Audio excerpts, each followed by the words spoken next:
Bismillahirrahmanirrahim. Saya ingat kemarin ada beberapa ayat dan hadis yang kita baca mengenai fadilahnya istighfar. Namun belum semuanya saya sampaikan keterangannya. Karenanya sekarang saya akan sampaikan kepadamu mengenai beberapa keterangan ayat yang kemarin kita sudah baca ayatnya tersebut ya. Mengenai fadilah istighfar di halaman 386 yang berbahasa Arab dan kitab halaman 428 yang berbahasa Indonesia atau 634 untuk yang cetakan yang terbaru. Berkata Imamul Haddad radhiyallahu taala anhu ardah wa nafa'na bi'ulumihi fid dharain amin. Bismillahirrahmanirrahim. Wa qala alaihi salatu wassalam, dan bersabda baginda kita Nabi besar Muhammad sallallahu alaihi wasallam, man lazimal istighfar, siapa yang banyak atau siapa yang terus menerus memohon ampun pada Allah Subhanahu wa taala, siapa yang terus menerus membaca istighfar, ja'alallahu lahu min kulli hammin faraja wa min kulli dhikin makhraja wa razaqahu min haitsu la yahtasib. Siapa yang banyak istighfarnya, siapa yang menetapi istighfar, terus-terusan memohon ampun pada Allah Subhanahu wa taala, Allah akan jadikan setiap kesulitannya ada kemudahan dan setiap kesempitannya ada kelapangan, dan Allah akan beri dia rizki dari arah yang tidak dia sangka-sangka. Wa qala alaihi salatu wassalam, dan Nabi Muhammad sallallahu alaihi wasallam juga mengatakan, tuba liman wajada fi sahifatihi istighfaran katsira. Beruntung orang yang mendapati di dalam buku catatan amal perbuatannya ada banyak istighfar. Jadi di sini menceritakan, mengatakan bahwa orang tuh kalau banyak istighfarnya itu nanti setiap susahnya ada kemudahannya gitu. Enggak mungkin biarkan kesulitannya tidak disusul dengan kemudahan. Setiap susahnya pasti ada mudahnya. Sebab orang kalau banyak istighfarnya itu bisa diikutkan sebagai orang yang bertakwa. Kata Allah Subhanahu wa taala, orang yang bertakwa man yattaqillaha yaj'al lahu makhraja wa yarzuqhu min haitsu la yahtasib wa man yatawakkal 'ala Allahi fahuwa hasbuh innallaha balighu amrih qad ja'ala Allah likulli syai'in qadra. Siapa yang bertakwa kepada Allah Subhanahu wa taala, Allah akan berikan setiap kesulitannya ada kemudahan, setiap kesempitannya ada kelapangan, dan akan Allah beri rezeki dari arah yang tidak dia sangka-sangka. Karena gini, orang tuh kan kalau yang disayang sama Allah, orang yang takwa, itu pasti itu Allah tuh yang namanya hidup memang pasti dikasih kesusahan teman-teman, udah pasti. Tapi kan nggak semua orang abisnya susah itu ketemu gampang, ketemu mudah, nggak selalu. Karena ada kesusahan-kesusahan yang menjadi ujian, ada juga kesusahan-kesusahan yang emang Allah kasih sebagai sebuah bentuk hukuman. Makanya kalau kamu lihat, saya kok hidup susah terus ya, ketemu sini susah, habis itu saya ambil pilihan ini susah, habis itu susah lagi, habis susah lagi. Nah itu bisa jadi kesusahan kamu tuh bukan ujian, tapi sebuah hukuman. Kenapa hukuman? Karena kamu salah milih jalan. Kita nih kalau nyasar, saudara sekalian, kalau nyasar kita tandai dengan kok jadi gelap, kok jadi ruwet, kok jadi susah. Saat itu kamu tahu bahwa wah ini salah nih jalannya nih, kan begitu ya? Kamu kok jalan nih ngikutin map kadang-kadang tuh kan, kadang-kadang inian nih aplikasi nih bawa kita kemana-kemana, tahu-tahu lo jalannya sempit bener ini. Pokoknya kalau udah ketemu kamu jalannya menyempit, jalannya susah, jalannya nggak bisa lewatin, kamu tahu bahwa kamu sudah salah jalan. Nah kalau kayak begitu kan, mestinya kayak gimana? Nah, kamu ambil jalan yang benar, balik kepada jalan yang benar. Kalau kamu ketemu jalan yang benar, mau awalnya susah, terus lama-lama kan ketemu yang, oh iya nih, udah lewat nih jalan susahnya, ada longgarnya gitu, ada mudahnya. Nah, itu berarti yang kemarin-kemarin saat lagi susah, itu artinya kamu sedang berada dalam ujian berupa kesusahan. Kan begitu? Nah, kalau ada orang habis susah, nempuh lagi jalan lebih susah lagi, ngambil lagi jalan lebih susah lagi, terus dia bilang, kok saya susah terus ini ya? Bisa jadi kamu itu, salah kamu adalah bahwa kamu tidak mengambil keputusan-keputusan yang baik, sehingga akhirnya salah-salah terus-terusan. Kau udah salah-salah terus-terusan, bisa jadi saat kesusahan kamu tidak sedang berada dalam ujian, melainkan kamu sedang berada dalam hukuman. Misalnya, ini kayak dari tadi, Ustaz ngomong apa sih? Nih saya kasih contoh. Saya kasih contoh teman-teman. Pacaran.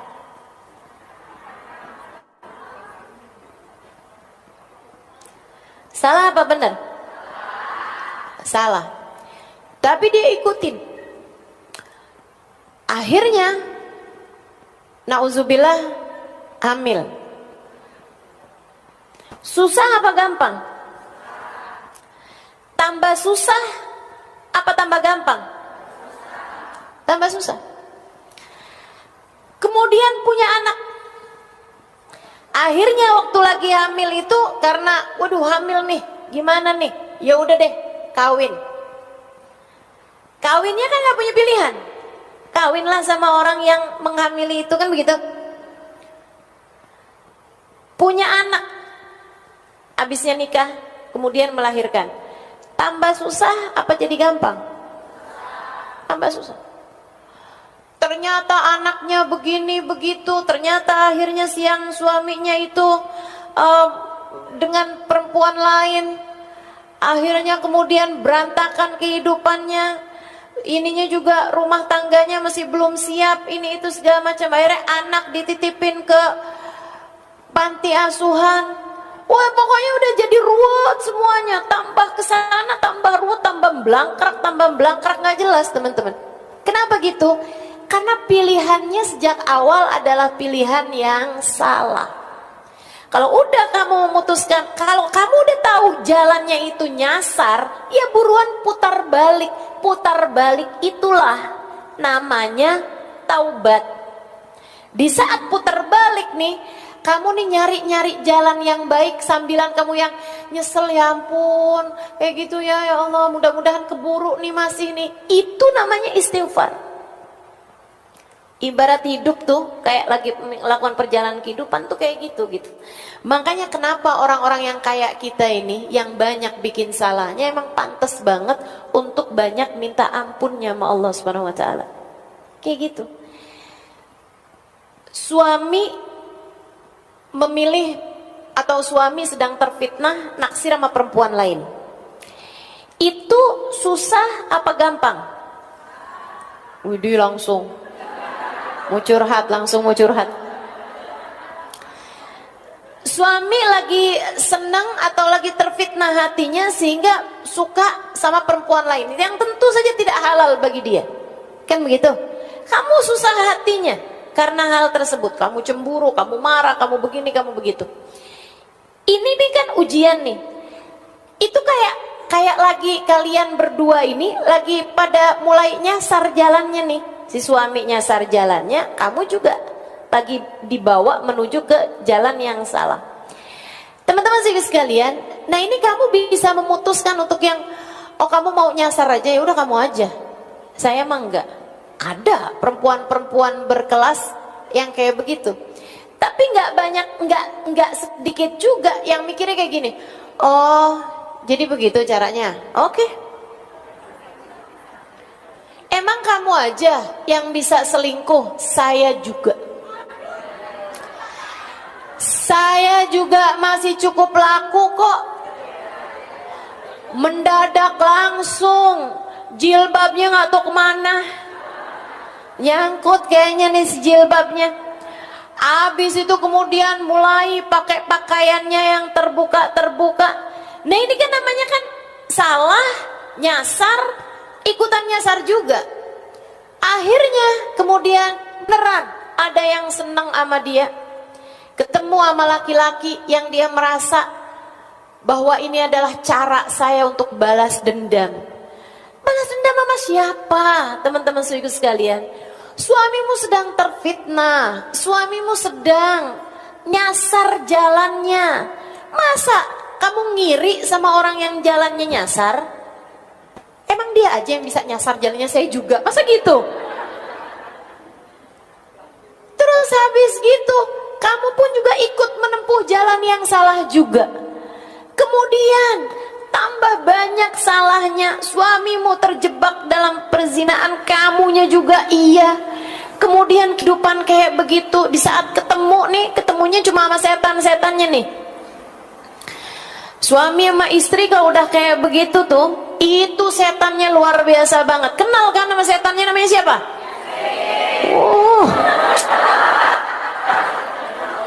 Luar biasa. Aduh. Berantakan hidup teman-teman saudaraku sekalian. Berantakan. Jangan kayak begitu. Jangan, ya. Tinggalkan, pilih keputusan baik dalam kehidupan. Ini udah tahun 2026 ini. Udah berganti waktu, udah terus aja jalan. Waktu-waktu ini begitu cepatnya berlalu, teman-teman sekalian. Kita nggak menuju kecuali semakin dekat mengkubur kita sendiri. Kalau kita mau biarkan diri kita memutuskan salah lagi, siapa yang menurut kamu akan memperbaiki kehidupan kamu? Kalau keputusan yang kamu ambil itu benar, nih, kalau keputusan yang kamu ambil itu benar, lagi susah-susah sekarang, nantinya itu akan ada kemudahan. Tapi kalau udah keputusan yang kamu ambil salah, saudaraku sekalian, kedepannya bakalan lebih ruwet lagi, lebih susah lagi, terus aja begitu, kamu bakalan susah terus hidupnya. Saya kesian sama kamu. Jangan mau hidup kamu susah. Kamu berhak bahagia, kamu berhak senang, dan enggak ada yang bisa nyenangin kamu, enggak ada yang bisa bikin diri kamu bahagia selain Allah. Maka enggak ada yang bisa bikin hidup kita bahagia selain Allah Subhanahu wa taala. Baru kayak begitu salah jawabnya. Nggak ada yang bisa bikin hidup kita bahagia selain Allah Subhanahu wa taala. Karena jangan ngandelin siapapun. Kamu hanya perlu dekat sama Allah. Nah sekarang gimana caranya mau dekat sama Allah nih? Kita udah terlanjur dosa kita udah banyak. Iya, istighfar, mohon ampun sama Allah, pendekatan lagi sama Allah, bersih lagi sama Allah. Kan gitu ya? Deketin lagi Allahnya. Kita seolah berkata, ya Allah, hamba-hamba yang pendosa nih, kayak kita ini, seringkali kayak mau deket sama Allah tuh kayak malu gitu, kayak malu. Tapi kalau enggak deket sama Allah, ya kita tambah kotor. Kita kayak seseorang yang datang ke danau yang sangat jernih banget, tapi kita habis jatuh ke lubang, kita habis jatuh ke lumpur, sekalian. Terus kita bilang sama danau itu, ya ampun, betapa inginnya saya mandi dan membersihkan diri saya. Tapi saya merasa malu, saya khawatir kotoran-kotoran saya akan dapat mengotorimu. Kamu cakep banget danaunya, indah banget, jernih banget. Saya sebenarnya kepengen mandi, bersih-bersihin diri. Karena saya tahu kamu dapat melakukannya. Air yang bisa bersihin kita kan. Tapi kan kita dari kotornya tuh sampai ngerasa, ya ampun, ya apa nggak ngotorin danaunya nih cakep kayak begini, saya mandi airnya jadi kotor. Tapi danaunya bilang, kalau kamu nggak nyebur, kapan ceritanya kamu bisa bersih? Kemarilah, mandilah, bersihkan dirimu. Sesudah itu kamu pun akan menjadi bersih. Dan kamu nggak usah perlu malu, sebab keindahanku, kejernihanku tak akan dapat kamu mengotorinya. Allah kayak begitu. Allah kayak gitu. Malu datang ke Allah bawa dosa lagi, datang ke Allah bawa dosa lagi. Saya suka merasa kayak gitu, ya Allah, kapan nih ceritanya? Kapan ceritanya ada waktu di mana saya bisa datang kepada Allah tanpa mengadukan dosa-dosa saya gitu? Kapan ada ceritanya saya datang kepada Allah tanpa ada dosa yang saya khawatirkan, karena saya udah bersih dari dosa. Tapi ternyata saya dulunya tuh mikir kayaknya ntar kalau udah tuaan bisa bisa untuk mengatakan abu'u laka bi ni'matika alayya wa abu'u bi dzambi faghfirli fa innahu la yaghfiru dzunuba illa anta, hanya sekedar tawadhu, bukan sejatinya. Ya Allah, kau datang kepadaku dengan bergunung-gunung kenikmatan, sementara aku datang padamu dengan bergunung-gunung dosa. Tapi ya Allah, tak akan ada yang dapat mengampuninya selain Engkau, karenanya ampuni saya ya Allah. Sayyidul Istighfar yang diajarkan Nabi Muhammad SAW. Saya dulu berpikir kayaknya saya mungkin kalau udah tua-tuaan saya bisa ngomong itu, tapi saya merasa bahwa itu adalah bentuk ketawaduan. Aslinya udah terhindar dari dosa-dosa. Tapi nyatanya sesudah setua ini, ternyata kata-kata itu masih menjadi fakta. Bahwa sampai dengan sekarang, tahun berganti, bulan berganti, hari berganti, terus berganti, saya masih mengatakan kalimat tersebut, bukan sekedar bentuk ketawaduan, tapi kesejatian diri ini. Ya Allah, masih malu aja nih saya ya Allah. Ternyata masih bener aja nih ucapan, Engkau datang dengan bertubi-tubi kenikmatan, sementara aku masih terus-terusan datang dengan bergunung-gunung dosa. Tapi tidak ada yang dapat mengampuninya selain Engkau. Karenanya ampuni saya ya Allah. Karenanya ampuni saya ya Allah. Banyakin minta maaf. Seenggaknya orang kalau sering minta maafnya kan mungkin buat dapat ampunannya. Dan kalau udah dapat ampunan, ini enaknya umat Islam ya. Ini enaknya jadi hambanya Allah. Allah itu teman-teman, Allah itu, kamu punya 100 dosa, datang kepada Allah bertaubat, datang kepada Allah minta ampun, Allah lupakan 100 dosamu hanya karena satu kali datangmu padanya. Kalau orang kebalikannya, kita berbuat baik sama orang 100 kali, begitu kita berbuat salah, orang hanya akan ingat kesalahan kita. Kan begitu? Begitu. Sama orang tuh, orang nggak usah orang, kita juga kayak gitu. Kita ngelihat orang nih baik banget, satu hari kita dengerin aibnya dia, satu hari kita tahu kekurangan dia, satu hari kita tahu kesalahan dia, satu hari kita tahu dosa dia. Itu 100 kebaikan dia kayak hilang aja gitu, kehapus sama satu dosa yang dia perbuat tersebut. Bukan begitu? Ibu-ibu kok lihat suaminya kan kayak gitu, kebaikan dia sepanjang tahun kayak hilang hanya karena satu kesalahan yang dia perbuat, kan begitu? Manusia kayak begitu teman-teman saya sekalian. Maka betapa indahnya betapa indahnya datang pada Allah Subhanahu wa taala. Betapa indahnya istighfar yang kita lakukan.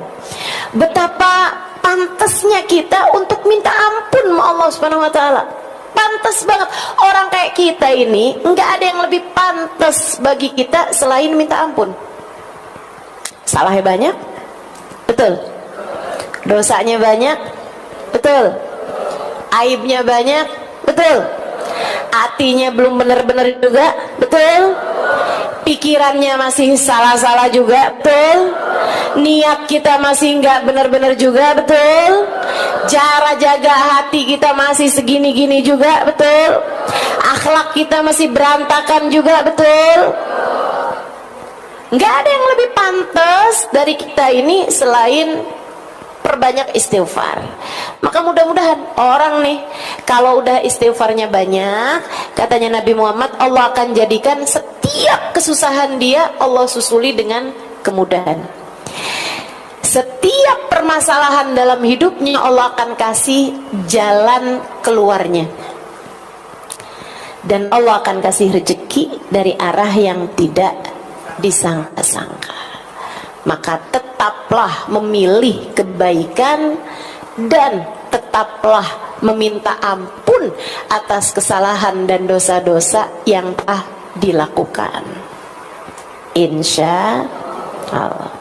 Dalam hadis yang lain Nabi Muhammad bilang, ini kan untuk urusan dunia nih, pokoknya semua kesusahannya bakal berjumpa kemudahan, semua permasalahannya akan berjumpa jalan keluar. Nah untuk akhirat, tuba liman wajada fi sahifatihi istighfaran katsira. Di akhirat nanti beruntung orang yang ketika buka buku kehidupannya, catatan amal perbuatannya, dia mendapati banyak istighfar di dalam catatan perbuatannya tersebut.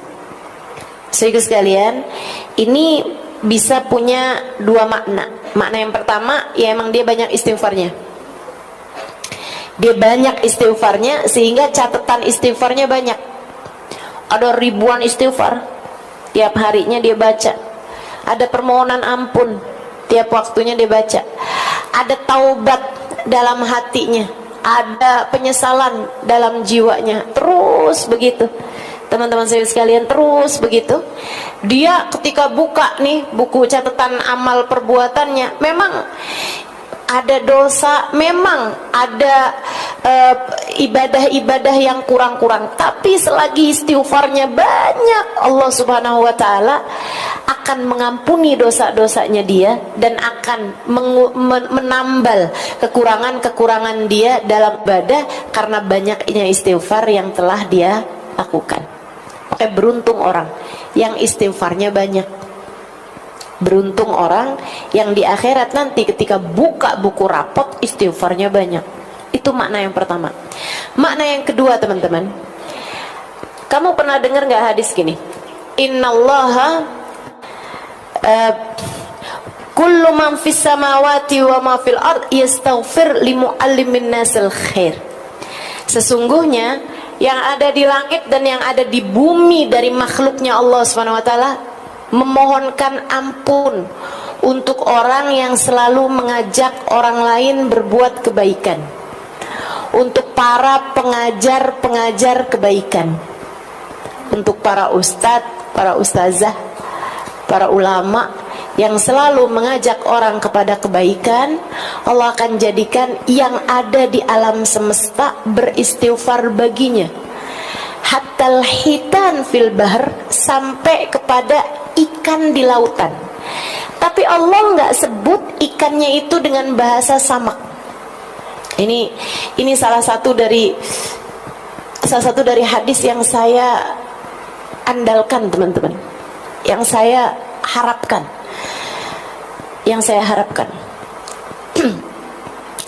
sesungguhnya Allah akan menjadikan sesungguhnya Allah menjadikan apa yang ada di langit dan di bumi dari makhluknya Allah beristighfar, memohonkan ampun untuk orang-orang yang selalu mengajak kepada kebaikan. Teman-teman sekalian, hatal hitan fil bahr, katanya Nabi Muhammad, sampai ke ikan di lautan. Tapi Allah ketika menyebutkan hitan, ikan, ya, ikannya itu nggak pakai bahasa samak, tapi pakai bahasa hitan. Apa bedanya samak sama hitan, padahal artinya dua-duanya sama-sama ikan? Saudara sekalian, bedanya adalah bahwa samak adalah ikan yang punya lidah. Ikan yang punya lidah. Ikan-ikan banyak kan kayak bandeng, gurame, ikan emas, mujair, ikan dori, ikan tuna, ya, ikan sapu.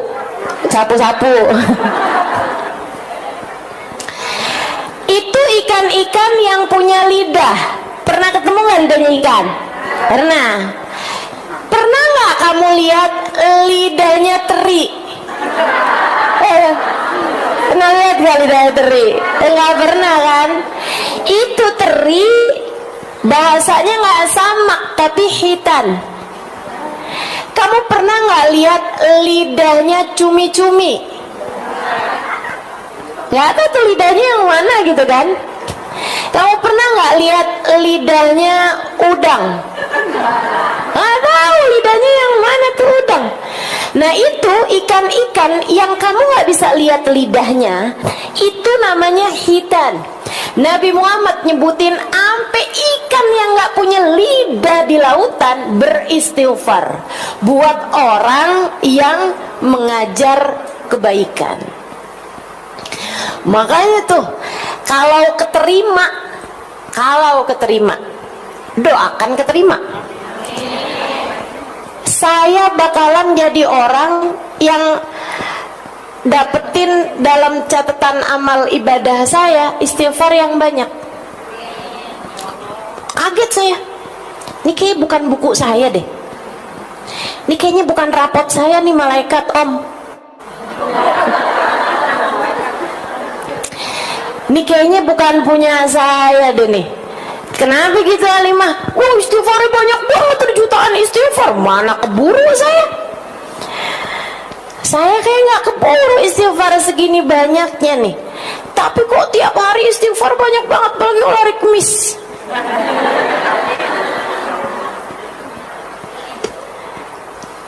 Kalau keterima. Amin. Allah menjadikan semua yang ada di langit dan di bumi beristighfar buat orang yang ngajakin kebaikan. Nah ibu-ibu jangan sampai nggak kebagian. Belajar buat ngajakin orang kepada kebaikan. Ustazah, saya nggak punya mic. Nggak harus pakai mic dong. Anak kamu ajakin kebaikan, suami kamu ajakin kebaikan, kakak adik kamu ajakin kebaikan, tetangga-tetangga, teman-teman, orang di sekeliling ajakin kepada kebaikan. La'an ahdaita rajulan ilal Islam ahabbu ilayya min humrin na'am. Kamu menjadi sebab hidayahnya seseorang. Satu aja.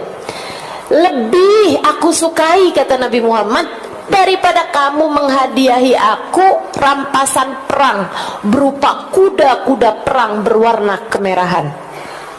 Saudara sekalian, paling mahal tuh kuda perang berwarna kemerahan. Emang ada Ustazah kuda warnanya merah? Enggak, hitam. Warnanya hitam, tapi kuda-kuda perang yang mahal itu hitamnya hitam pekat, sampai kalau lagi kena cahaya matahari kelihatan tembaga warnanya, kayak marun-marun gitu warna kudanya. Itu namanya humrin na'am, teman-teman sekalian. Kuda perang berwarna merah, harganya miliaran kalau di uang sekarang, uang kita di Indonesia ini ya, harganya tuh miliaran. Lebih mahal daripada Mercy, mahal tuh, lebih mahal daripada Al-Fatihah. Lebih mahal kuda-kuda perang yang warnanya merah. Nabi Muhammad SAW mengatakan, la an ahdaita rajulan ilal Islam ahabbu ilayya min humrin na'am. Kata Nabi, daripada kamu ngasih hadiah kuda perang berwarna merah, artinya daripada kamu melakukan sesuatu kayak bersedekah, ibarat katanya menghadiahkan sedekahnya itu buat Nabi Muhammad seharga miliaran rupiah gitu ya, misalnya gitu, kamu lebih nyenengin aku, kata Nabi Muhammad, jadi sebab hidayahnya seseorang. Jadi sebab hidayah seseorang tuh nggak harus memasukkan orang ke dalam agama Islam, enggak.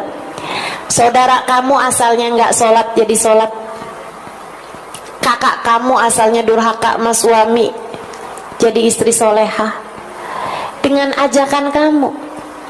Orang di sekeliling kamu yang asalnya buka-buka aurat kemudian menjadi menutup auratnya, kamu jadi sebab hidayahnya seseorang, itu yang akan menjadi Nabi Muhammad ridho, seneng, cinta sama kamu. Begitu teman-teman. Dan itu kalau kamu memang meniatkan bahwa semua yang kamu lakukan ngajakin orang pada kebaikan, itu bisa termasuk di antara kelompok orang, dan kamu melaksanakan niat tersebut ya, bisa masuk dalam kelompok orang yang Allah akan menjadikan yang di langit dan di bumi beristighfar untukmu. Seukuran dengan mengajarnya, sama seukuran dengan keikhlasan dia dalam mengajar, teman-teman sekalian, seukuran dengan keikhlasan dia di dalam memberikan pelajaran-pelajaran kebaikan. Mudah-mudahan Allah jadikan kita sungguh-sungguh mendapati dalam catatan amal ibadah kita ada banyak istighfar. Amin. Wa hasbuka fi fadlil istighfar wa manafi'ihi wa fawaidihi qauluhu ta'ala wa ma kana Allahu mu'adzibahum wa hum yastaghfirun. Dan Allah Subhanahu wa taala tidak akan mengazab satu kaum selagi mereka beristighfar. Ayatnya itu diawali dengan wa ma kana Allahu liya'adzibahum wa anta fihim wa ma kana Allahu mu'adzibahum wa hum yastaghfirun. Kata Allah Subhanahu wa taala, wa ma kana Allahu mu'adzibahum wa anta fihim. Kami tidak akan mengadab satu kaum, Allah tidak akan menurunkan azab kepada satu kaum selagi engkau wahai Nabi Muhammad berada di antara mereka. Kami tidak akan mengadab suatu kaum selagi mereka selalu beristighfar. Waktu Nabi Muhammad meninggal dunia, ada banyak para sahabat menangisi ayat ini.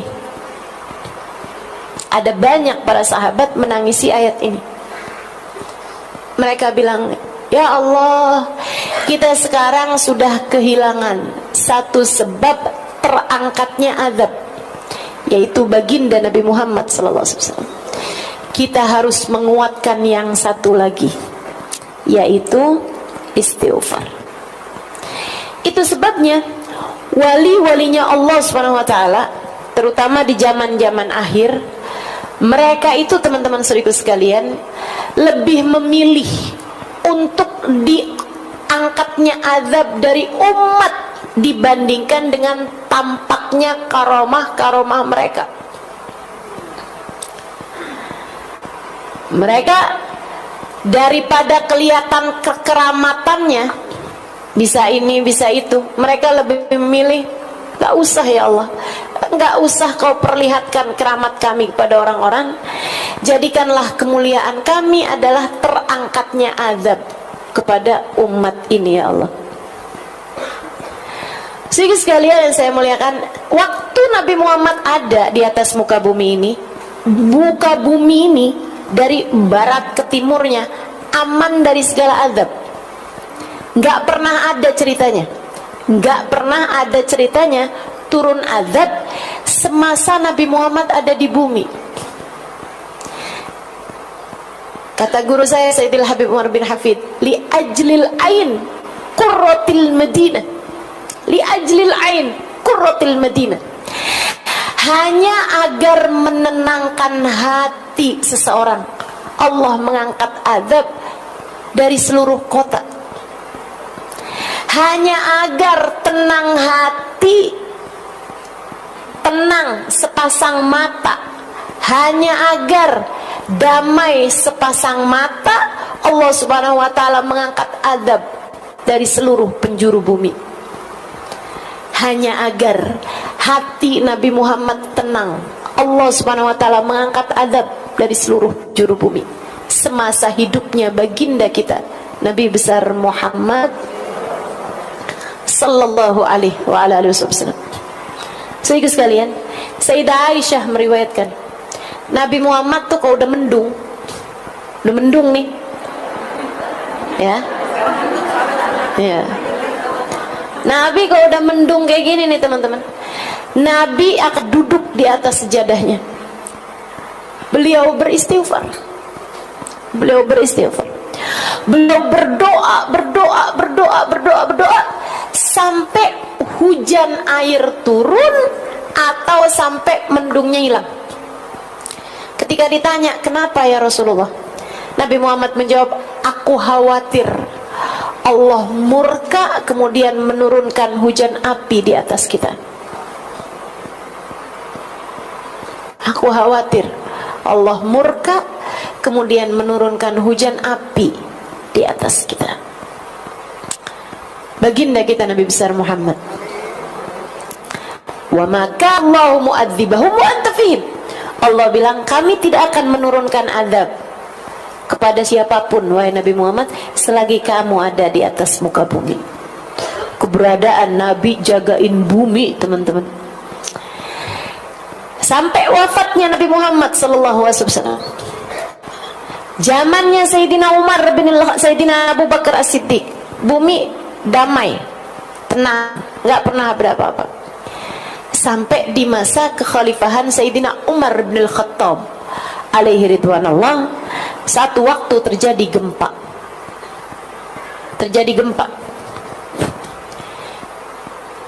Di kota Madinah. Sayyidina Umar keluar bawa pecut. Kemudian dia hentakkan, dia pukulkan pecut tersebut, dibawa cambuk, dipukulkan cambuk itu ke atas bumi.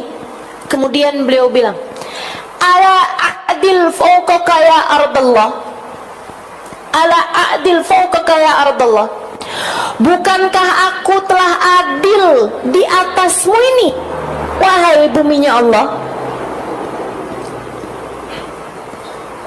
Bukankah saya telah adil di atasmu ini wahai bumi Allah? Langsung tenang, gempanya berhenti dan tidak pernah terjadi gempa lagi semasa hidupnya Sayyidina Umar bin Al-Khattab alaihi ridwanallah.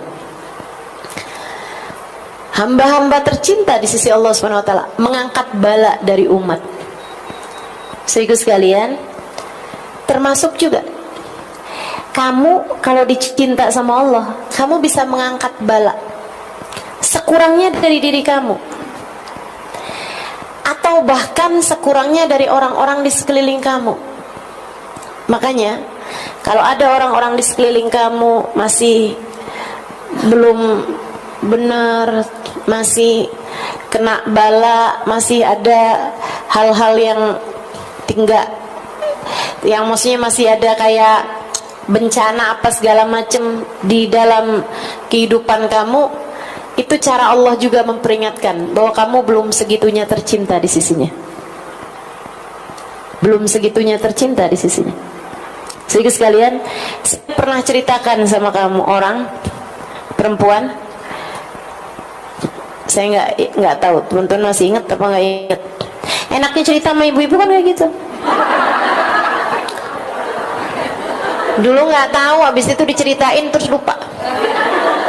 Jadi kapan aja boleh cerita. Dulu ada seorang perempuan, ada seorang laki-laki, ya.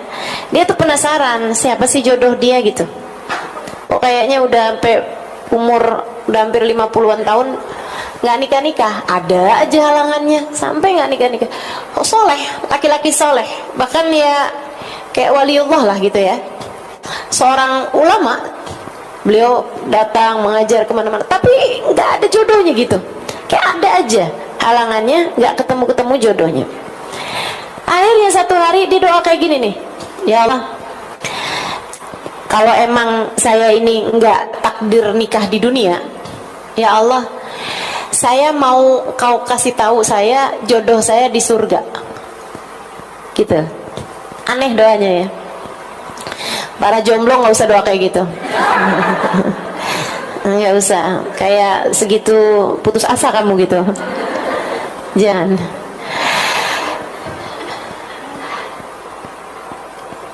Malam-malam hari dia mimpi diberitahu ini adalah istri kamu di surga gitu.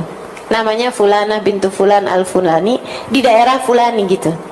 Dikasih tahu sampai tempatnya segala. Dia pun ada ngajar, ada dakwah gitu ke daerah tersebut. Ya. Saat dia pergi ke kota itu, misalnya gitu kasih tahu jodoh kamu nih dari Bogor misal gitu ya.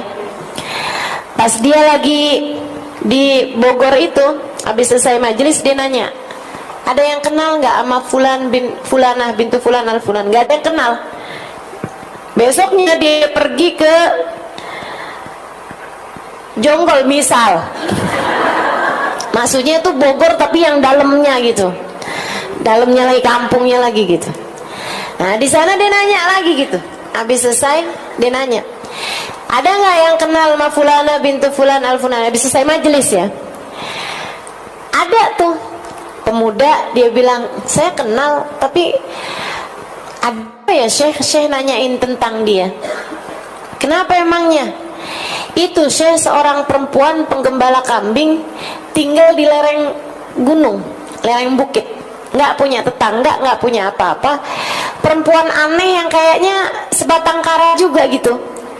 Kayak kita semua nggak ada yang tahu juga kehidupan dia kayak gimana, sebatang kara aja gitu di rumahnya dia gitu. Jarang-jarang komunikasi, kayak kholwat aja gitu sendirian di rumahnya. Oh, di mana rumahnya? Kasih tahu rumahnya, besoknya siang-siang gitu ya. Pergilah ke sana.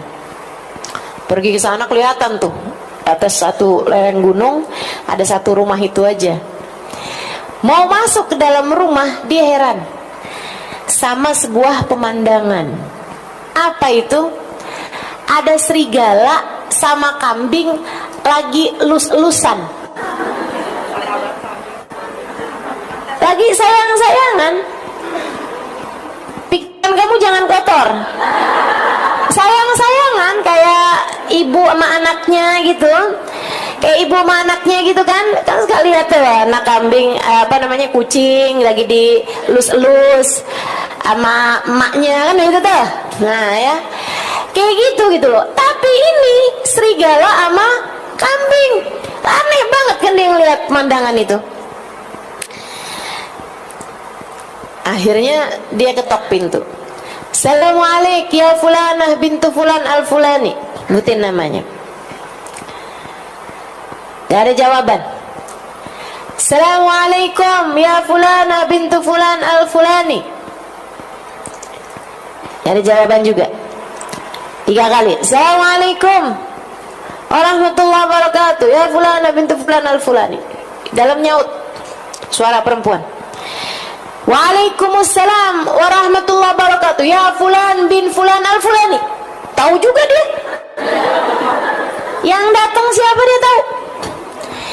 Warahmin inda babi, dan pergilah dari pintuku, bukan di sini tempat kita bertemu. Cie. Lain urusannya nih. Jadi si perempuan yang didatangi udah tahu kalau yang datang adalah calon suaminya, tapi di surga. Makanya dia bilang bukan di sini tempat kita bertemu. Kita dijodohinnya nggak di dunia nih, kita dijodohinnya ntar di akhirat. Pergilah dari pintuku ini. Terus ada jomblo jadi pada mikir nih. Saya doa juga ya. Tunjukkan saya ya Allah siapa jodoh saya ya Allah. Habis itu ketemu kamu adalah jodohku. Ada. Tar yang datang mimpinya bukan petunjuk dari Allah, tapi malah pesan-pesan yang kirimkan sama setan. Nah itu jangan sampai juga kejadian kayak gitu. Laki-laki tersebut menjawab, marhaba, baiklah, saya akan pergi dari pintumu. Memang bukan di sini tempat kita bertemu, tapi saya cuma mau nanya satu hal sama kamu. Udah terlanjur ke sini, saya harus dapat ilmu nih. Jadi seenggaknya datang untuk menuntut ilmu. Dia bilang, kalau boleh saya tahu, saya dapetin ada serigala saling sayang sama kambing. Kambingnya nggak kabur sama tuh serigala, serigalanya nggak nerekam tuh kambing. Kalau boleh saya tahu, apa yang membuat rahmat Allah segitu besarnya turun padamu sampai kambingnya dijaga sama Allah nggak kena adnya serigala? Ini gitu. Mestinya tuh untuk kambing ketemu sama serigala nih kan terekam, teman-teman.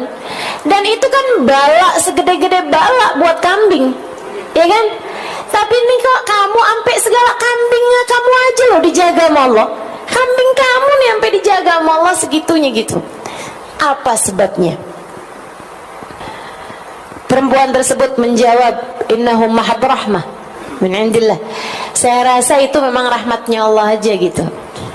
Cerita ini pernah diceritakan Sayyidil Habib Umar bin Hafid. Teman-teman saya sekalian, salah satu dari ilmu-ilmu yang berulang kali saya mendengarkannya dari Sayyidil Habib Umar bin Hafid dalam pelajaran-pelajaran beliau.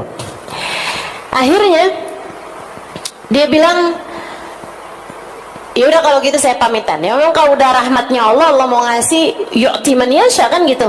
Allah ngasih aja, nggak pakai pandang bulu gitu kan. Kalau Allah mau ngasih aja gitu. Jadi dia bilang, saya nggak ngerti sebabnya apa, tapi itu pembelian dari Allah SWT. Oh ya udah kalau gitu saya pamitan. Tapi baru beberapa langkah dia bilang, tunggu, barangkali. Kenapa Allah memberikan ini pada saya adalah karena la'allahu khaslah Husailah saghirah kanat ma'i. Mungkin ini disebabkan karena saya punya satu sifat kecil, sifat baik kecil ada dalam diri saya. Dia bilang, apa itu? Saya kalau sedang berada dalam panas tidak berharap dingin. Saya kalau berada dalam dingin tidak berharap panas.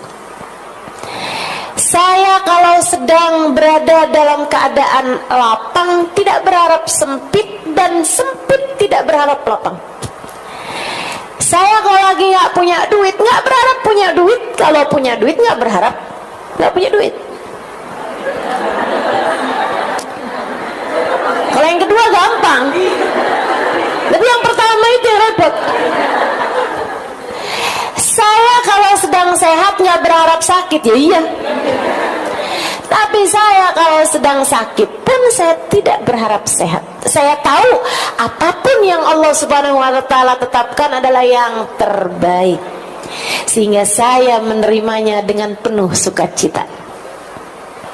Saya rasa itulah sebabnya kenapa Allah Subhanahu wa Ta'ala menurunkan rahmatnya pada saya.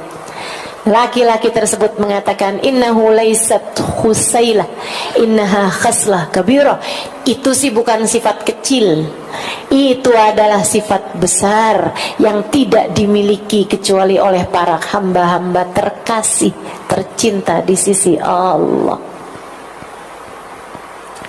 Kamu bagaimana? Ya Allah, terima tuh, gampang. Maksudnya orang yang hidupnya pandai menerima keputusan-keputusannya Allah Subhanahu wa Ta'ala, ridho sama keputusan Allah, Allah pun mudah untuk ridho kepada hamba tersebut. Nih teman-teman sekalian, sebab diangkatnya azab. Jadi ada orang-orang di atas muka bumi ini yang menjadi sebab diangkatnya azab. Perempuan ini nih jadi sebab diangkatnya azab kepada binatangnya, bahkan kambingnya aja sampai Allah angkat azabnya di itu, yang seharusnya pantas-pantasnya didapat ketika berjumpa sama serigala. begitu kan? Jadi sekalian, waktu Sayyidina Umar bin Abdul Aziz hidup dan memerintah khilafah Islamiyah, nggak ada kambing diterkam serigala sekekuasaan beliau. Coba tuh liatin. Emang kalau pemimpin baik tuh pengaruhnya buat umat tuh besar sekali. Maka kita doakan mudah-mudahan Allah kasih pemimpin baik buat kita. Dan kalau ada pemimpin jahat, mudah-mudahan biarkan mereka berhadapan dengan Allah Subhanahu wa taala. Biarkan Allah Subhanahu wa taala yang menyingkirkannya dari kita tanpa repot-repot usaha kita untuk menyingkirkannya. Amin. Amin ya rabbal alamin. Saudara sekalian yang saya muliakan,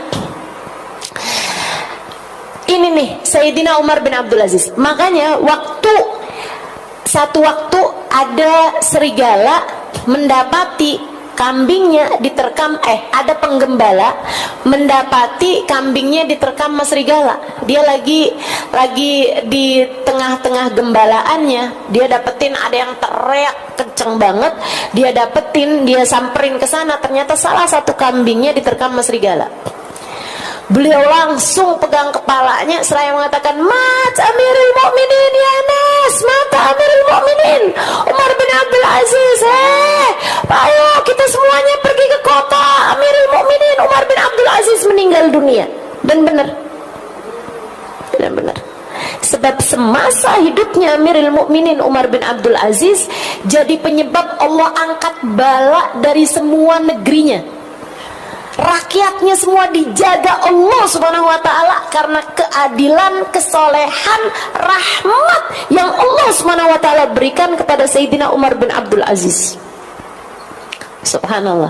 Jadi hari di mana kambing itu dimakan oleh serigala, hari itulah menjadi petanda bagi penggembala kambing bahwasanya Umar bin Abdul Aziz meninggal dunia. Sedikit sekalian, kita nggak mau lagi mengoreksi penguasa-penguasa kita.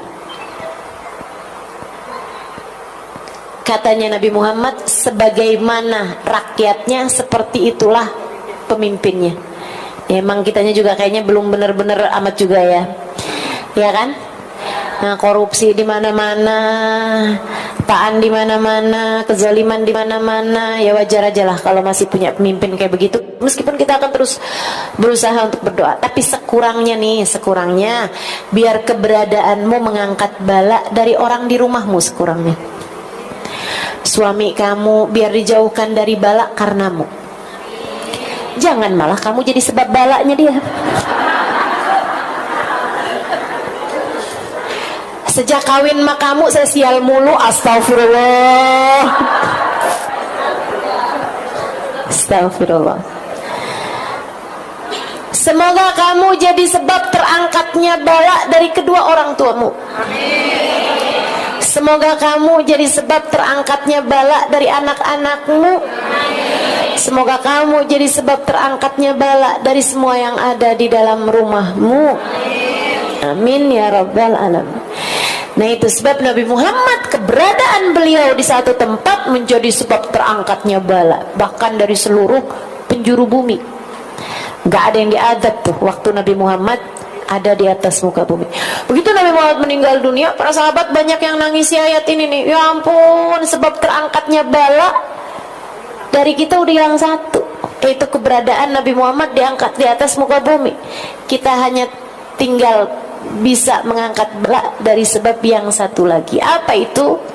Istighfar. Wa ma kana Allahu mu'adzibahum wa hum yastaghfirun.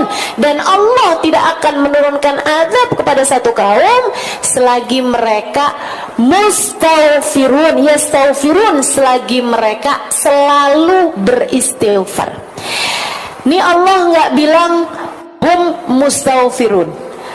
Dan mereka adalah orang-orang yang beristighfar. Karena orang-orang yang beristighfar akan tetap disebut beristighfar selagi mereka memperbanyak istighfar walaupun sedang tidak beristighfar. Atau Allah juga nggak bilang wahum istighfaru, dan mereka telah memperbanyak istighfar. Enggak. Tapi Allah bilang wahum yastaghfirun. Nah, ini fi'il mudhari'. Ini agak repot ya saya neranginnya.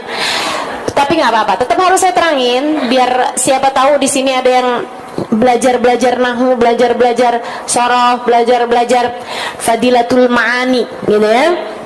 Fadilahnya makna-makna itu fi'il mudhari' teman-teman punya faidah lil istimrar. Punya faidah lil istimrar, punya arti senantiasa. Makanya Allah ketika menceritakan bahwa Allah bersolawat kepada Nabi Muhammad nggak pakai fi'il madhi. Allah nggak bilang Allah, sungguhnya Allah dan segenap malaikatnya telah bersolawat, nggak gitu, nggak gitu.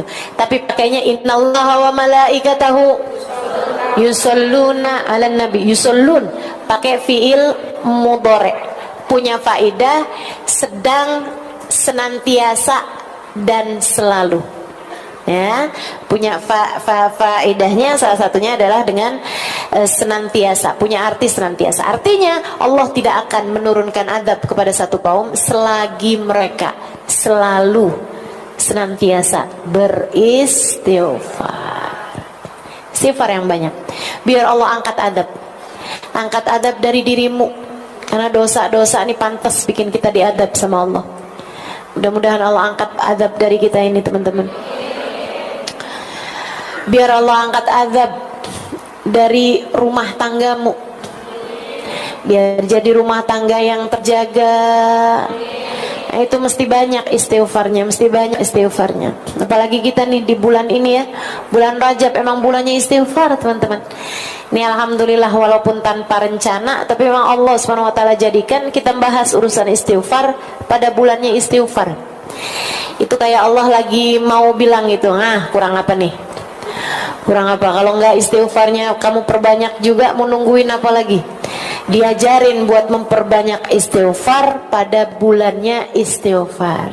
Mudah-mudahan Allah anugerahkan pada kita kemampuan untuk mengamalkannya, hidayah dan taufik untuk dapat mengamalkannya, insyaallah. Amin ya rabbal. Wa qala ta'ala mukhbiran an nabihi Nuh alaihi salam. Dan juga fadilahnya istighfar banyak banget nih. Ucapannya Nabi Nuh alaihi salam dalam surat Nuh. Dari ayat 10 sampai dengan ayat 12 di sini ya. Faqultu astaghfiru rabbakum innahu kana ghaffara yursilis samaa'a 'alaikum midrara yumdidkum bi amwali wa banina wa yaj'al lakum jannatin wa yaj'al lakum anhara. Dan aku berkata kepada umatku, istaghfiru rabbakum, beristighfarlah kalian wahai umatku kepada Allah. Mohon ampunlah kalian semuanya kepada Allah. Innahu kana ghaffara, sesungguhnya Allah adalah zat yang maha memberikan ampunan. Kamu harus beristighfar kepada Allah. Kenapa? Biar kamu diampunin. Itu sebab utamanya. Kamu punya banyak dosa, kamu perlu banyak ampunan, makanya beristighfarlah pada Allah Subhanahu wa taala. Mohon ampun sama Allah Subhanahu wa taala. Innahu kana ghaffar, Allah Maha Pengampun. Teman-teman saudara sekali, Habib Umar pernah dalam salah satu majelisnya membahas hal ini nih. Saya gak lama mikirin ini dan jadi sebab ketakutan sekaligus harapan. Salah satu dari hal-hal ini, teman-teman, ucapan-ucapannya ulama, ucapan-ucapannya orang-orang soleh itu jadi kayak obat buat kita. Ada seorang sahabat saya bilang, dia bilang subhanallah, memang ucapan orang soleh, ucapan ulama itu jadi kayak obat buat kita. Kita nih kadang-kadang kayak ibu-ibu nih, kayak nerima ilmu, asal jangan pakai penolakan ya. Asal kayak hati kamu tuh jangan ada keraguan-raguan terhadap apa yang saya ajarkan, gitu kan? Jangan sampai ada di hati kamu, sudah Halimah nih ngomong, saya ngomongnya doang. Emang ustadzanya sekarang udah kayak gimana sih?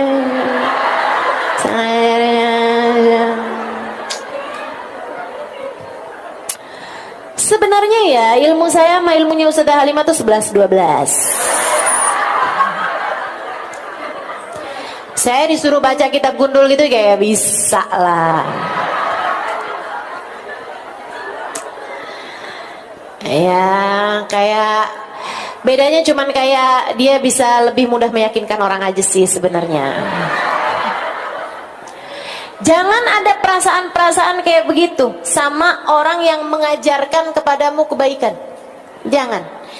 Jangan punya perasaan kayak yang diulang-ulang mulu, ceritanya itu mulu. Ini ya Ustazah Halimah cerita yang ini nih kayak udah ke 579 lah.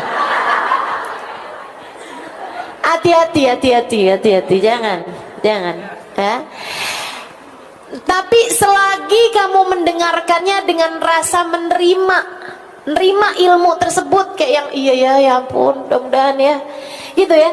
Walaupun kamu ngerasa kayak yang ketika datang hari-hari itu, duh saya ini udah banyak ngaji, tapi kok kayak gini-gini mulu ya. Kayak kamu ngerasa nggak ada manfaatnya gitu, kayak kamu ngerasa ilmu yang sudah didapat selama ini tuh kayak nggak banyak mengubah kamu gitu. Kok saya kayak gini-gini terus ya, padahal saya ngaji loh, padahal saya dengerin kajian loh, padahal saya hadir di majelis loh. Teman-teman saudaraku sekalian, kamu nggak tahu aja, itu tuh yang kamu dengarkan asal kamu dengerin, kamu simak, kamu berniat untuk mengamalkan. Ucapan-ucapan itu tuh mengendap dalam pikiran, mengendap di memori kamu. Ada tuh yang nanti akan keluar di saat kamu memerlukannya. Kayak pas lagi ngadepin suami kamu kesel banget, kamu kayak kepengen ngomong macem-macem, pengen marah, kepengen ini, kepengen itu, langsung keluar tuh ucapan saya tuh.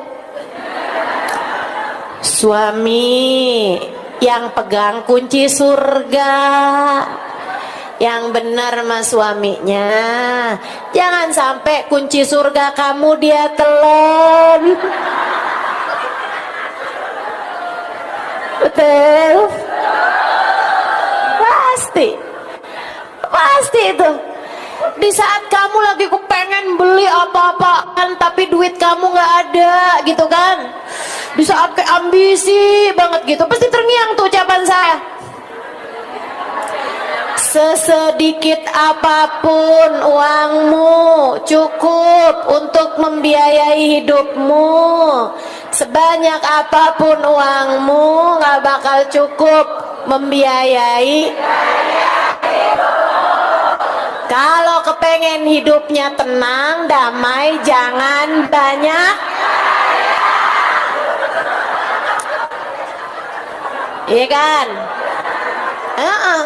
Yakin tuh saya, pas kamu lagi scroll Shopee,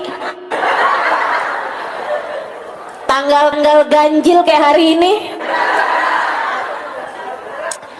Ya Allah. Obat, teman-teman saudara sekalian. Ucapan-ucapan ulama obat. Maksudnya ucapan-ucapan yang tentu, saya mungkin bukan ulama amat ya. Ubaru.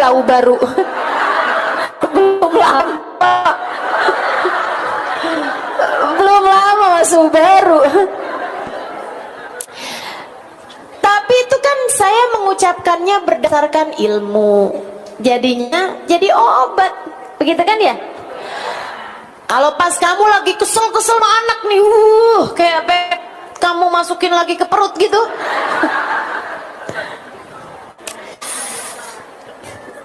Rasanya kayak udah marah banget, kesel banget gitu. Tiba-tiba terlintas tuh ucapan, anakmu bukan milikmu, anakmu miliknya Allah. Kalau kamu berbuat jahat sama dia, yang punya bakalan marah sama kamu. Kan gitu? Nah, tuh keinget-inget ucapan-ucapan. Saudaraku sekalian yang saya muliakan, jadi obat buat kita sekalian nih. Jadi obat buat kita sekalian. Saudaraku sekalian saya muliakan, termasuk saya gitu juga tuh. Ucapan guru-guru saya, ucapan para ulama-ulama, jadi obat buat kita sekalian nih gitu. Buat saya, buat ngingetin. Salah satu dari ucapan Sayyidil Habib Umar bin Hafid yang sering kali jadi obat buat saya nih. Saya kasih tahu. Katanya Habib Umar dalam salah satu kajian beliau, Innallaha la yubali. Habib Umar bilang, kamu jangan pikir Allah tuh cuma punya sifat 99 itu aja. Asmaul Husna tuh sifat-sifatnya Allah. Apalagi kalau kamu nyangka bahwa sifat-sifatnya Allah ya hanya sifat wajib, sifat mustahil, sifat jaiz, itu enggak gitu. Kata Habib Umar bin Hafid, sifat-sifatnya Allah banyak. Salah satu dari sifatnya Allah Subhanahu wa taala, ada Allah punya sifat la yubali. Allah tidak peduli. Allah tidak peduli. Salah satu sifatnya Allah adalah la yubali, Allah tidak peduli. Allah tidak peduli ini teman-teman saya sekalian. Allah nggak peduli kamu anaknya siapa. Allah nggak peduli kamu muridnya siapa. Allah nggak peduli kamu ibunya siapa. Bahkan Allah kalau lagi benar-benar marah, kadang-kadang nggak peduli kamu umatnya siapa. Allah cabut hidayah tersebut hingga kamu tidak lagi jadi umatnya Nabi Muhammad sallallahu alaihi wasallam. Allah nggak peduli. Allah nggak peduli. Allah nggak peduli. Sebagaimana Allah juga nggak peduli kalau lagi mau ngasih juga Allah nggak peduli. Allah nggak peduli seberapa besarnya dosa-dosa kamu. Kalau Allah udah ridho, Allah udah seneng, Allah ampunin aja semuanya dan Allah tidak peduli. Mau orang nih dosanya segede-gede gunung Uhud sekalipun, mau kayak hampir bumi ini dia penuhi dengan dosa, bukan hanya dosa kecil tapi dosa besar sekalipun, andai ada orang ngebunuh begitu banyak orang sekalipun, kalau Allah ridho sama dia, kalau Allah mau sama dia, kalau Allah kemudian mengampuni dosa dia, Allah ampuni aja dan Allah nggak peduli. Hajjaj bin Yusuf, teman-teman saya sekalian, membunuh lebih daripada 70.000 wali. Nggak main-main. Di zamannya Sayyidina Hasan al-Basri, di zaman habisnya Nabi Muhammad SAW, arogan, pemimpin arogan, zolim, dia bisa membunuh hanya karena satu lembar bulunya yang jatuh. Kayak nggak ada sebab apa-apa dia mau bunuh-bunuh aja gitu. Hajjaj bin Yusuf. Saudaraku sekalian saya muliakan, tapi kita nggak bisa menghukumi Hajjaj bin Yusuf sebagai ahli neraka atau bakalan kayak apa di dalam nerakanya, kita nggak pernah tahu. Kenapa gitu? Seorang ulama menceritakan, dia bilang Hajjaj bin Yusuf di akhir hidupnya dia bilang kayak begini, ya Allah, semua orang menyangka engkau tidak akan mengampuniku karena besarnya dosa-dosaku, tapi mereka lupa tentang seberapa besar ampunanmu kepada hamba-hambamu. Ya Allah, dan aku tidak pernah lupa itu. Dan aku tidak pernah lupa itu. Aku tetap, ya Allah, aku tetap punya keyakinan bahwa seperti apapun besarnya dosa-dosaku, Engkau begitu mudah memaafkanku, maka ampunilah aku ya Allah. Dan itu jadi ucapan terakhirnya Hajjaj bin Yusuf sebelum meninggalnya. Kita nggak tahu apa akhirnya keputusan Allah SWT buat Hajjaj bin Yusuf.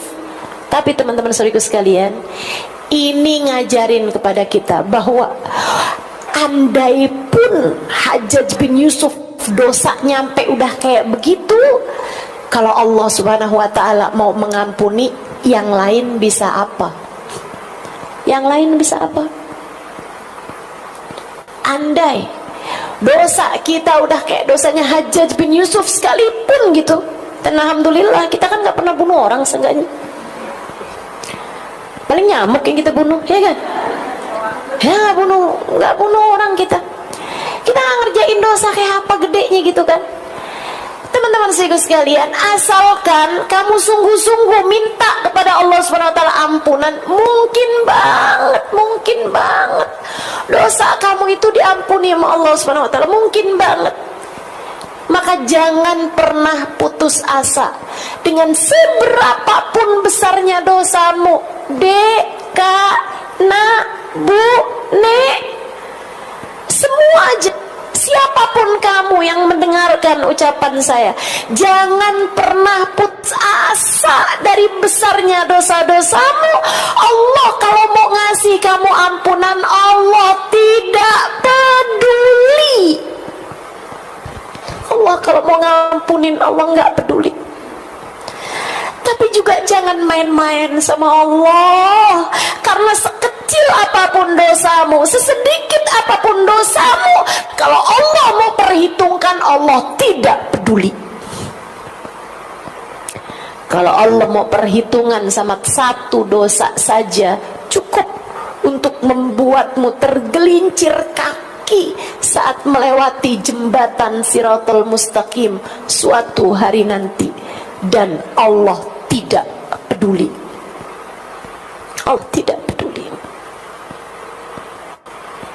Allah nggak peduli. Ya Allah, ya Allah. Allah nggak peduli seberapa banyak kita ngaji. Allah nggak peduli seberapa banyak ibadah yang sudah kita kerjakan. Kalau Allah murka aja. Tapi Allah juga nggak peduli seberapa besar dosa-dosa kita. Kalau Allah mau kesian sama kita, Allah mau rahmati kita, Allah mau sayangi kita, Allah juga nggak peduli. Mudah-mudahan ucapan Sayyidil Habib Umar ini sebagaimana bisa jadi obat buat saya kalau lagi datang ujub. Ya Allah, Allah nggak peduli loh. Seberapa besar kamu udah ngajar, seberapa banyak kamu udah pergi kemana-mana, kalau Allah nggak peduli, Allah nggak peduli aja. Jadi obat mudah-mudahan penyakit kita. Jadi obat juga kalau kita lagi kayak putus asa, orang kayak saya gitu, ngarepin begini, ngarepin begitu. Orang kayak kita dosanya banyak, tapi kita ngarepin ntar di akhirat ketemu sama Nabi Muhammad, kira ada nggak pantas gitu. Tapi kan Allah nggak peduli. Tapi Allah nggak peduli. Mudah-mudahan Allah tidak peduli kepada dosa-dosa kita, aib-aib kita, buruknya akhlak kita. Semoga Allah tetap berkenan untuk memberi kepada kita. Amin ya rabbal alamin. Astaghfiru rabbakum innahu kana ghaffara. Beristighfarlah kalian kepada Allah Tuhan kalian, sesungguhnya Allah Subhanahu wa taala Maha mengampuni dosa. Yursilis sama alaikum midrara. Allah bisa banget nurunin hujan dengan sangat deras di saat musim kemarau tiba. Kalau kalian lagi musim kemarau, kemudian lama nggak turun-turun hujan, ya Allah gimana nih Allah, gimana nih Allah? Astaghfirullah, minta ampun sama Allah Subhanahu wa taala biar Allah turunkan hujan. Nah, kayak kita juga, kita berharap bukan hujan air, hujan air udah banyak ya. Kita minta sama Allah Subhanahu wa taala hujan berkah, hujan rahmat, hujan ampunan, hujan hidayah, hujan hadiah-hadiah dari Allah Subhanahu wa taala. Semoga diturunkan kepada kita insyaallah sepanjang tahun ini insyaallah, penuh dengan fujaatil khair, penuh dengan hadiah-hadiah yang menyenangkan, penuh dengan kejutan-kejutan indah dari Allah Subhanahu wa taala buat kita sekalian insyaallah. Amin ya rabbal alamin. Yumditkum bi amwal. Allah karuniakan anak-anak, Allah karuniakan harta kepada kalian, Allah karuniakan anak-anak kepada kalian yang saleh-salehah. Wa ja'alakum jannat. Allah berikan kepada kalian jannatin, kebun-kebun, semuanya pada tumbuh buah-buahannya, tumbuh bunga-bungaannya yang indah. Waj'alakum anhara. Allah alirkan sungai-sungai yang indah untuk kalian semuanya. Artinya kedamaian, keindahan bisa dengan mudah Allah Subhanahu wa taala berikan kepada kita selagi kita senantiasa memohon ampunan kepadanya. Insya Allah. Terus tuh, sering-sering minta ampun sama Allah Subhanahu wa taala. Sering-sering minta ampun sama Allah Subhanahu wa taala. Habis salat kita bilang astagfirullah, astagfirullah, astagfirullah. Dikit-dikit astagfirullah, ya Allah ampuni, ya Allah ampuni, ya Allah ampuni. Bangun tidur istighfar, mau tidur istighfar, dalam berbagai macam keadaan. Emang paling bagus banget tuh 3 hal itu. Katanya ini juga nih ucapan yang obat ini ya, Sayyidil Habib Zain bin Smith. Kata Habib Zain, orang zaman sekarang nih selamatnya dengan 3 hal. Orang zaman sekarang selamatnya dengan 3 hal. Apa tuh Bib? Sedekah fi sirri wal i'lan. Banyakin sedekah, baik sedekah yang rahasia ataupun sedekah yang terang-terangan ya. Banyakin sedekah. Itu sedekah ngangkatin bala, bisa jadi sebab keselamatan kita. Kemudian yang kedua, kathratul istighfar. Banyakin istighfar. Banyakin istighfar. Kasratus sadaqah fi sirri wal i'lan. Kasratus sadaqah fi sirri wal i'lan. Kemudian lagi yang keduanya tadi kathratul istighfar, banyakin istighfar. Dan yang ketiganya kathratus salah ala Nabiil Mukhtar, perbanyak membaca salawat pada baginda Nabi besar Muhammad sallallahu alaihi wasallam. 3 hal tersebut kalau kamu perhatikan jalan hidup kamu nih, 3 hal ini insyaallah banyak kemungkinan selamatnya hidup kita di atas muka bumi ini. Mudah-mudahan bisa diamalkan, amin ya rabbal alamin. Wassallallahu ala sayyidina Muhammadin wa ala wasallam. Alhamdulillahirabbil alamin. Bulan Sya'ban. Nah, ini ya, kita di bulan Rajab kita banyak istighfar. Pokoknya terus aja tuh kerjain tuh yang habis subuh sama habis maghrib. Kemudian lagi yang hari-hari kita juga perbanyak minta ampun sama Allah. Di majelis-majelis belakangan ini juga saya sering membahasnya masalah perbanyak istighfar dan taubat pada Allah Subhanahu wa taala. Minta ampun sama Allah SWT. Lagi kumpul-kumpul banyak orang, banyakin minta ampun sama Allah. Kamu juga habis selesai sholat malam, minta ampun sama Allah buat kamu, buat orang-orang di rumah kamu, buat keluarga kamu, buat sahabat-sahabat, buat semua umat Islam. Doain biar semuanya pada diangkat semua sama Allah SWT, diampuni dosa-dosanya insyaallah, amin ya rabbal alamin. Dan karena nanti masuk bulan Sya'ban, teman-teman saya sekalian, bulan Sya'ban itu katanya Sayyidil Habib Zain bin Smith, Habib Zain mengibaratkannya sama pengantin ya. Kata Habib Zain, ini kayak ibarat pengantin tuh bulan Rajab, bulan bersih-bersih, bulan mandi, bulan cakep-cakepin diri deh, bulan bersih-bersihin kotoran-kotoran, daki-daki ini semua nih, keringet-keringet ya. Nah, kalau kita mau jadi pengantin tuh kan ada namanya di spa, di sauna, di tangas, di lulur, di ratus, di apaan aja tuh kan, buat katanya biar keringetnya, daki-dakinya pada keluar, begitu kan ya, buat bersih-bersihin badan, dimandiin, pakai bunga berapa macam rupa, kayak sabun berapa macam inian gitu kan, diwangi-wangiin, dibersih-bersihin kan begitu. Nah, kalau masuk bulan Sya'ban, syahrut tahalli. Jadi bulan Rajab syahrut takhalli, bulan bersih-bersih, bulan ngosong-ngosongin dari dosa-dosa, bulan nyapu-nyapu, bulan nyapu-nyapu, ngangkatin sampah-sampah. Itu pada bulan Rajab. Teman-teman saya sekalian, sebulan, mudah-mudahan jadi bulan yang cukup untuk Allah Subhanahu wa taala melihat kesungguh-sungguhan kita dalam mohon ampun pada Allah Subhanahu wa taala. Kemudian masuk bulan Sya'ban, syahrut tahalli, bulan berhias. Bulan Rajab bulan berhias, bulan Sya'ban bulan berhias. Ibarat pengantin, kamu udah mulai tuh pilih-pilih bajunya yang mau dipakai, gitu kan? Mulai hias-hias, mau nyari muak, kan gitu ya? Nyari sendalnya, nyari sepatunya, nyari ininya, nyari hiasan-hiasan rumahnya. Kita berhias-hias nih, mulai nih ngecat temboknya rumah kita, mulai ngecat bagus-bagusin kamar, mulai berhias-hias. Kita di bulan Sya'ban. Nanti bulan suci Ramadan, bulan mulai naik ke pelaminan. Bulan kamu bersanding dengan Allah Subhanahu wa taala. Karenanya yang enggak bersih-bersih di bulan Rajab kayak orang jadi pengantin tapi baru habis jatuh ke lumpur. Jangankan pasanganmu, ama satpam aja kamu udah diusir dari gedungnya. Siapa nih? Lumpur semua di badannya, terus mau naik ke pelaminan, ya nggak bisa, teman-teman sekalian, nggak keterima. Makanya kalau kamu ngerasain kenapa ya ini bulan Ramadan loh ini, tapi kok saya malah ngerjain dosa, tapi kok saya susah mau ibadahnya, kayak berat banget nih saya ngerjain ibadah di bulan suci Ramadan. Itu teman-teman, karena kamu nggak cukup persiapannya. Rejebnya nggak benar. Makanya guru saya Kiai Haji Maimun Zubair, beliau bilang, liatin orang kalau bagus rejebnya bakalan bagus Ramadannya. Orang kalau bagus Ramadannya bakalan bagus 11 bulan sesudahnya.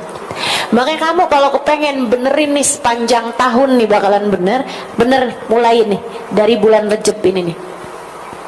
Kamu benerin diri di bulan Rejab, ntar bener bulan Ramadannya. Kalau bulan Ramadannya bener, Ramadan ila Ramadan kafarah lima bainahuma. Bulan Ramadan ke bulan Ramadan berikutnya ngapusin dosa di antara tengah-tengahnya. Ngejagain 11 bulan sesudahnya dengan bagusnya Ramadan kita. Teman-teman sekalian, yuk kita belajaran nih, insyaallah mudah-mudahan. Bulan Rajab istighfar, taubat, minta ampun sama Allah Subhanahu wa taala, bersih-bersih dari segala dosa, ninggalin dosa, minta maaf sama orang-orang yang pernah kita zalimi nih di bulan Rajab. Nanti masuk bulan Sya'ban, bulan kita berhias. Maksudnya gimana Ustazah? Bu, Kak, Dek, Nak, berhias. Pakai apa? Sebenarnya bukan pakai apa, tapi pakai siapa? Hiasan semesta, bahjatud dunia wazinatuha, keindahan semesta dan hiasan terindah di semesta bernama Sayyiduna Muhammad. Sayyiduna Muhammad. Kamu pengen berhias, menghiasi diri kamu biar cantik, biar patut, biar pantas, biar enak dilihat sama Allah Subhanahu wa taala. Kamu mesti miripin diri kamu sama Nabi Muhammad sallallahu alaihi wasallam. Kamu mesti deketin diri kamu sama Nabi Muhammad sallallahu alaihi wasallam. Bulan Sya'ban, bulan kamu mendekat kepada baginda Nabi besar Muhammad sallallahu alaihi wasallam. Deketin Nabi. Gimana caranya deketin Nabi? Praktekkan Nabi dalam dirimu. Maksudnya gimana Ustazah? Akhlaknya coba pakai dalam akhlakmu. Akhlaknya Nabi memaafkan, belajar buat mudah maafin orang. Akhlaknya Nabi gak marah walaupun ada orang berbuat kayak gimana sama beliau. Belajar buat gak gampang marah, belajar buat gak gampang tersinggung. Pakai akhlak Nabi dalam diri kamu. Pakai sunnah-sunnah Nabi dalam dirimu. Nabi Muhammad salah satu sunnahnya mudah tersenyum. Ini hal kecil kayaknya, tapi nggak kecil. Kalau kamu ketika melakukannya, niat kamu memiripkan diri kamu sama Nabi Muhammad, sehingga senyum kamu nggak pakai tanggal. Sama suami senyumnya nggak pakai tanggal, nggak pakai abis ngelihat angka di transferan kamu baru bisa senyum, nggak pakai gitu. Karena senyum kamu nggak terkait sama yang itu, senyum kamu terkait sama baginda Nabi besar Muhammad sallallahu alaihi wasallam yang telah mensunnahkan tersenyum kepada kita sekalian. Kata para sahabat, faqad ra'ayna ma ra'ayna ahadan. Saya udah perhatiin semua orang, saya nggak pernah lihat ada orang senyumnya lebih banyak dan lebih indah daripada baginda Nabi besar Muhammad sallallahu alaihi wasallam. Enggak ketemu orang senyumnya lebih manis daripada Nabi Muhammad. Enggak ketemu orang senyumnya lebih sering, lebih banyak daripada baginda Nabi Muhammad sallallahu alaihi wasallam. Teman-teman saya sekalian, kita mungkin enggak bisa nyontoh manisnya senyumnya Nabi. Emang mukanya emang udah manis kan Nabi? Kita ini kan emang udah segini-gininya gitu kan. Tapi sekurangnya kita bisa nyontoh seringnya senyumnya Nabi, banyaknya senyumnya Nabi Muhammad. Belajar buat sering senyum. Bulan Sya'ban, ya sebelum itu juga kita udah latihan duluan ya kan begitu ya. Nah nih kita menyambut bulan Sya'ban dengan belajar sedikit demi sedikit sunnah Nabi kita praktekkan. Senyum sama anak-anak kita, senyum sama suami kita, senyum sama saudara-saudari kita. Saudara sekalian, Nabi Muhammad bilang apabila dua orang bertemu salaman, turun 70 rahmat kepada dua orang tersebut. Ketemu ucap salam, salaman gitu ya. Syaratnya laki-laki sama laki-laki, perempuan sama perempuan gitu kan. Jangan kamu salah-salahkan inian saya ini ya, kajian saya. Itu teman-teman saudara sekalian, kata Nabi Muhammad turun 70 rahmat untuk keduanya. Sahabat nanya, baginya gimana tuh Rasul? Separoh-separoh? Kata Nabi enggak, 69 buat yang paling banyak senyum di antara keduanya. Jadi kamu kalau udah salaman sama orang, kamu udah senyum, dia nggak balas senyum, jangan sedih, kamu malah bersyukur. Alhamdulillah 69 rahmat, saya borong semuanya. Saya borong semuanya. Senyum. Ibtisamak ala wajhi akikal mu'min. Sedekah. Senyummu di wajah seorang mukmin bernilai sedekah, kata baginda kita Nabi besar Muhammad sallallahu alaihi wasallam. Dan lebih daripada itu semuanya teman-teman saya sekalian, berhias dengan Nabi Muhammad adalah dengan memperbanyak berselawat kepada baginda kita Nabi besar Muhammad.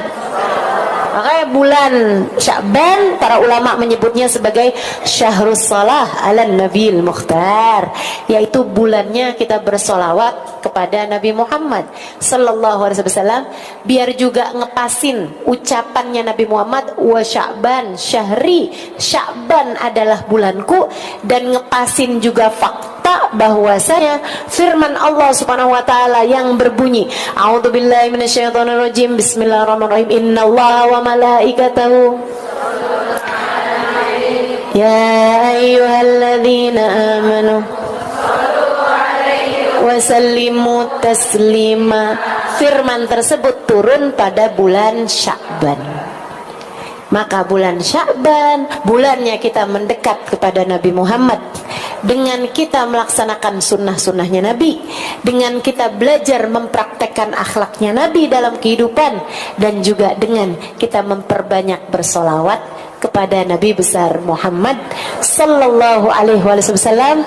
Lebih lagi kita mengajak orang kepada kebaikan, sebab kan caranya bikin Nabi Muhammad senang adalah dengan kita mengajak orang kepada kebaikan. La an ahdaita rajulan ilal Islam ahabbu ilayya min humrin na'am.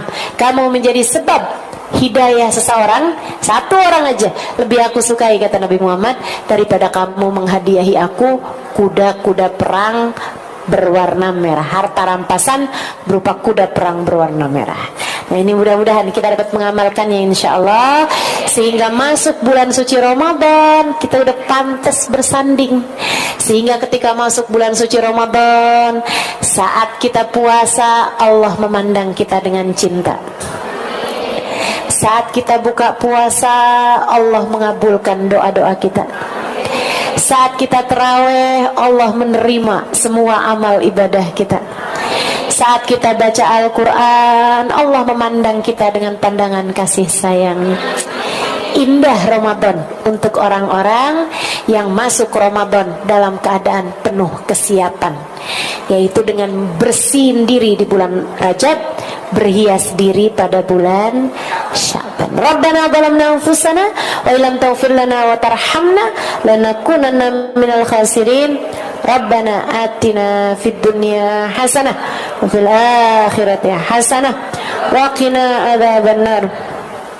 Subhana rabbika rabbil izzati amma yasifun wa salamun alal mursalin walhamdulillahi rabbil. Membebaskan diri penyakit hati. Nah, ini tema kita hari ini. Membebaskan diri dari penyakit hati. Bu, karena yang berpenyakit ini bukan cuman badan. Kita disebut manusia karena punya badan dan juga punya hati. Dan yang bisa kena sakit bukan cuman badan kita, Bu. Badan kalau sakit ujungnya cuman mati. Dan mati itu nggak pakai sakit, semua orang juga emang pasti. Orang hidup belum tentu sempat sekolah. Orang hidup belum tentu sempat nikah. Orang hidup belum tentu habis nikah dapat anak. Orang hidup muda belum tentu sampai tua.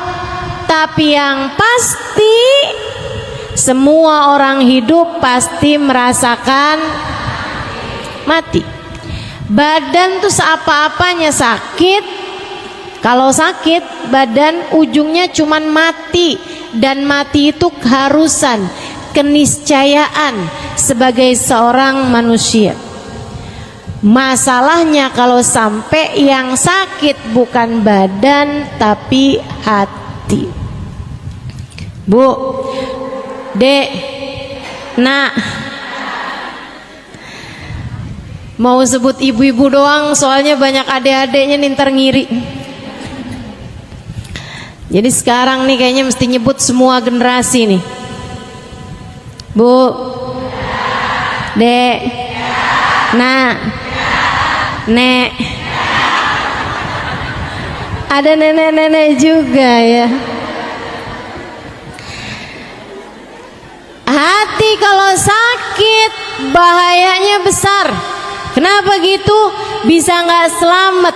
Sebab Allah Subhanahu wa taala mengatakan dalam Al-Qur'an, ala lisani sayyidina Ibrahim al-Khalil, sesuai dengan lisannya Nabi Allah Khalil ketika Allah menceritakan tentang doanya Nabi Ibrahim alaihi salam, Rabbi la tukhzini yawma yub'atsun yawma la yanfa' mal wala banun illa man atallaha biqalbin salim.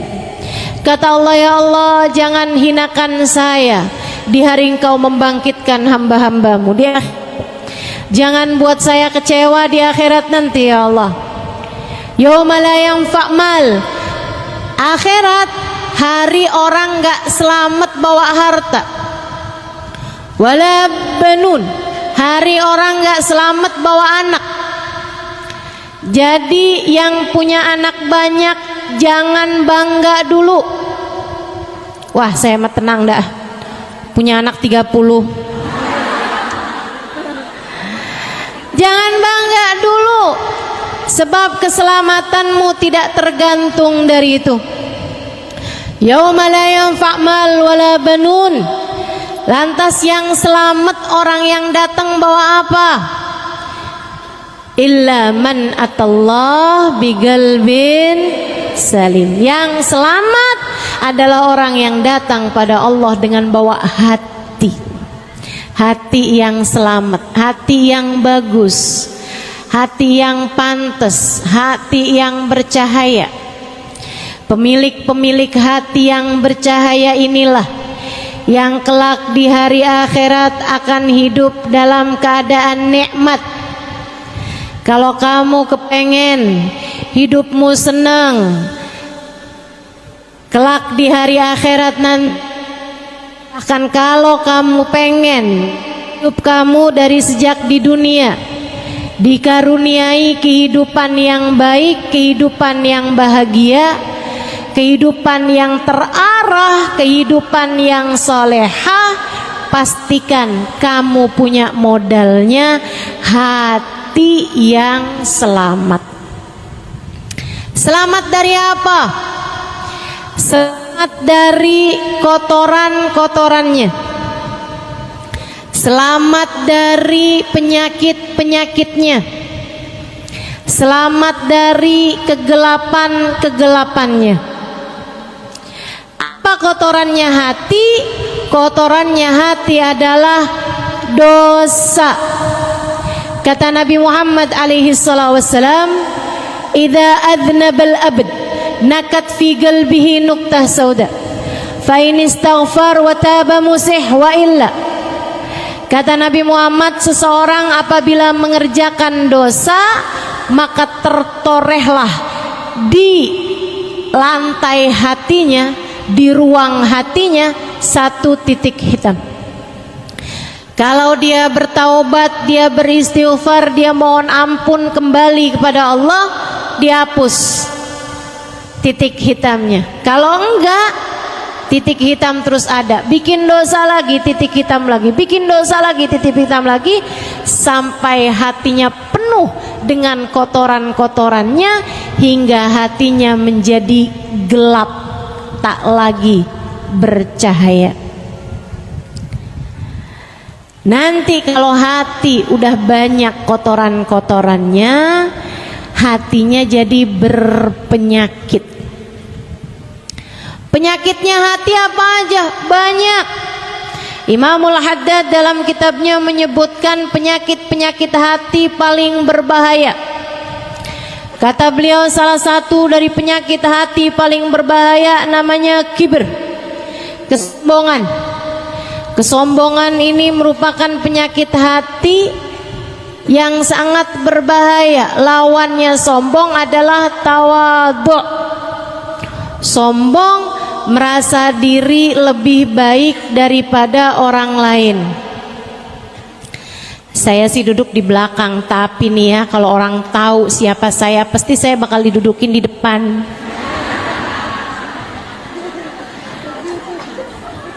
Sebelahan mau ustazah, kalau perlu dipangku mau ustazah.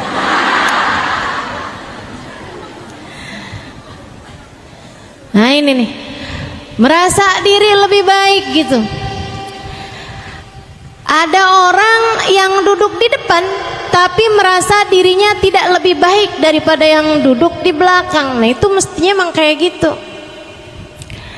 Yang berbahaya, udahlah dia duduknya di belakang, maju-maju,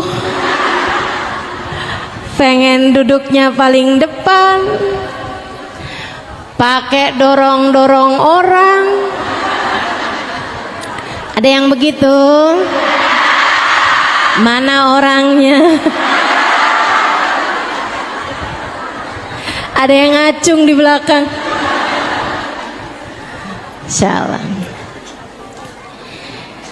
Hati-hati sama sifat namanya kesombongan. Kesombongan merasa diri lebih baik daripada orang lain. Ngelihat orang yang lebih tua, ya ampun tuh orang pasti dosanya udah banyak. Saya dong mudaan, dosa saya nggak segitu banyaknya dibandingkan dengan dia. Ngelihat yang masih muda, ya ampun dia mah sholatnya belum banyak, ibadahnya belum banyak. Saya dong udah berapa kali lewatin Ramadan.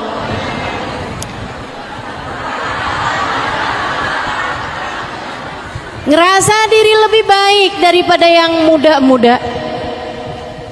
Apalagi kalau ditambah saya haji bukan cuman sekali, halo. Jadi panggilannya udah bukan hajjah lagi tapi